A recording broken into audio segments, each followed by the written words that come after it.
El pecar y ser libres. Atento a Juan 8:31-32.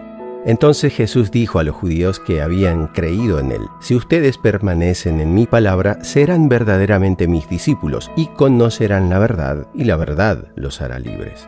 Cuando el Señor se dirige a los que creyeron en Él a causa de su discurso, les hace una promesa: si permanecen en su palabra, serán verdaderamente discípulos. Esta promesa no ha cambiado y en realidad no es una promesa, es afirmación rotunda. Para ser verdaderos discípulos hay que permanecer en su palabra, y esto no significa otra cosa que la cercanía con la palabra de Dios y su práctica. Cuando decimos que somos seguidores de alguien, que consideramos a alguien nuestro maestro, significa que conocemos su enseñanza. No se puede admirar la doctrina de alguien si primero no se la conoce, porque o somos simples fanáticos que no tienen ni idea de por qué siguen a alguien, o somos necios que afirmamos algo que no conocemos. Por esto nos pide Jesús que permanezcamos en su palabra, porque si no conocemos sus enseñanzas, si no las internalizamos y las masticamos diariamente, somos malos discípulos. Debemos crear el hábito de la oración con la palabra de Dios. Hay tanto por aprender de las Sagradas Escrituras que jamás dejaremos de sacar fruto de su meditación. El principal fruto que sacaremos de la regularidad en el trato con Cristo y su palabra es la verdad.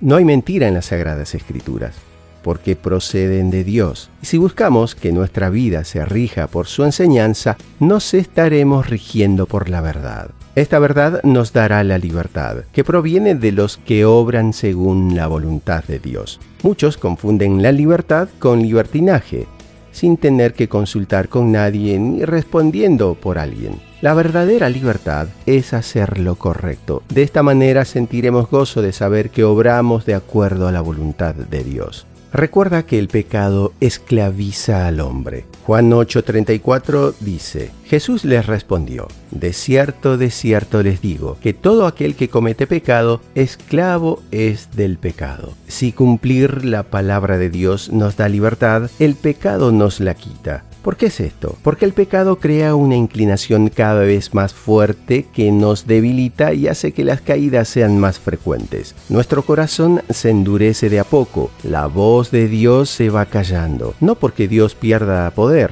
Él es todopoderoso, ante el cual no hay barrera que resista su gloria. Pero es tan grande en su amor que quiso darnos la libertad para elegirlo. Es por una misteriosa unión entre la voluntad de Dios y nuestra libertad. El pecado deteriora estas facultades, dejándolas endurecidas y encallecidas, cada vez más impermeables al amor de Dios. Al acostumbrarnos de a poco a contradecir la ley de Dios, el pecado nos tira más hacia él.